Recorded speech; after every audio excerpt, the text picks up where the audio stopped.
यादव रुद्र, पूर्व छात्र संघ अध्यक्ष, वर्तमान में जिला उपाध्यक्ष, समाजवादी पार्टी महोबा। ये बताइए, अभी तक अन्य दलों से 14 विधायक सपा में आ चुके हैं, लगभग अभी कितने आने की उम्मीद? ये तो आप कल 14 तारीख में देखेंगे, आपको अप्रत्याशित रिजल्ट दिखाई देगा कि कितने लोग आ रहे हैं माननीय स्वामी प्रसाद मौर्य जी के साथ में।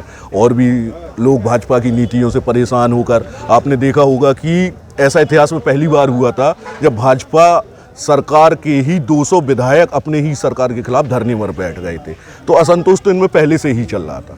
अच्छा, ये प्रत्याशियों की लिस्ट कब तक जारी होगी सर? ये हम कार्यकर्ता लोग हैं, हम लोग तो आदेश का पालन करते हैं ना, कुछ नहीं। ये तो अध्यक्ष जी ने कुछ ऐसा मंत्र दिया है जो जनता के बीच आपको जाना ही, तो कौन कौन से मुद्दे लेके जाएंगे जिससे जनता खुश होकर के आपको प्रत्याशियों को विजयी बनाए? हमारे अध्यक्ष, जब हम लोगों का 5 साल का शासन रहा है तो माननीय अखिलेश जी से अच्छा काम किसी ने नहीं किया है। चाहे वो हाईवे का मामला हो, चाहे फ्लाईओवर का मामला हो, चाहे किसानों के लिए बात हो, चाहे व्यापारियों के लिए बात हो, हम अपने काम गिनाएंगे।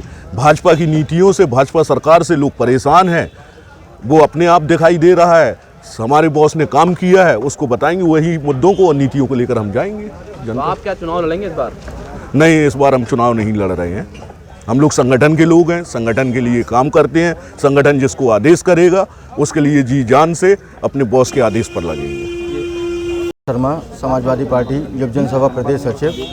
895 क्या क्या मुद्दे लेके इस बार आप चुनावी मैदान में उतरे? समाजवादी पार्टी ने पहले नंबर तो इतना काम किया है उत्तर प्रदेश में कि जनता को बताने की आवश्यकता नहीं है। उसके बावजूद भी हमारी पार्टी युवाओं के लिए, बूढ़े बुजुर्गों के लिए, वृद्धा पेंशन, महिलाओं की पेंशन के मुद्दे हमारे पास हैं। और बिजली, सबसे बड़ी समस्या जो बिजली है, जो सरकार में बिजली इतनी बढ़ गई, हम लोगों ने 300 यूनिट फ्री करने का वादा किया है हमारी सरकार ने। और कई नीतियाँ हैं हमारे पास जिसमें हम लोग जनता के बीच पे जाएंगे। बीजेपी ने एक नारा दिया था, बेटी बचाओ, बेटी पढ़ाओ, बेटी बचाओ। कहाँ कितनी सक्सेस हुई भाजपा की? ना बेटी बची है, ना बेटी पढ़ी है। पढ़ने के लिए रोजगार रोजगार होना चाहिए। परिवार बेरोजगार हुआ है सरकार में, रोजगार का नाम तो है ही नहीं किसी तरीके से। और बेटी बचाने की बात करते हैं लोग, रात में 2:30 बजे दिन रात में जला दिया गया बेटी को। इस सरकार में इतना शोषण हुआ है बेटियों के साथ कि आज तक इस देश में कभी नहीं हुआ। अच्छा, अभी कुछ दिनों पहले योगी जी ने एक बयान दिया था कि विकास की गंगा उत्तर प्रदेश में बह रही है। इस मुद्दे पे, इस बयान पे आप क्या कहेंगे? विकास की गंगा, उनके कहने का मतलब है कोरोना काल में जो लोग मर रहे थे, वो बह रहे थे उस गंगा में। वो अपने आप को वो बताते हैं कि वो विकास की गंगा है हमारे लिए। आपने गंगा गंदी कर दी, आपने कभी गंगा साफ नहीं करी, लोग मर रहे थे, आपने ऑक्सीजन की व्यवस्था नहीं करी। इनके वादे, इनके इरादे दोनों नेक नहीं हैं। स्वास्थ्य मंत्री ने संसद में बयान दिया था कि ऑक्सीजन कमी से कोई नहीं मरा।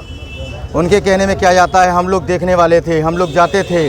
बीजेपी के लोग तो बता रहे कि कोई नहीं मरा। इस उनके आंकड़े तो सब कुछ खुद के हैं, कुछ भी लिख देते हैं, बैनर बनवा देते हैं, बड़े चप्पे चप्पे में लगा देते हैं, कभी ऑक्सीजन नहीं हुआ, हम वैक्सीन लगा रहे हैं, ये कर रहे हैं, वो कर रहे हैं। बीजेपी ने वैक्सीन बनाई है क्या? उनके कहने का क्या आदेश है? उन लोग कुछ भी कह सकते हैं, बीजेपी वाले, वो कहने में कुछ नहीं जाता। वो तो बोलते हैं कि राम भगवान सिर्फ हमारे हैं।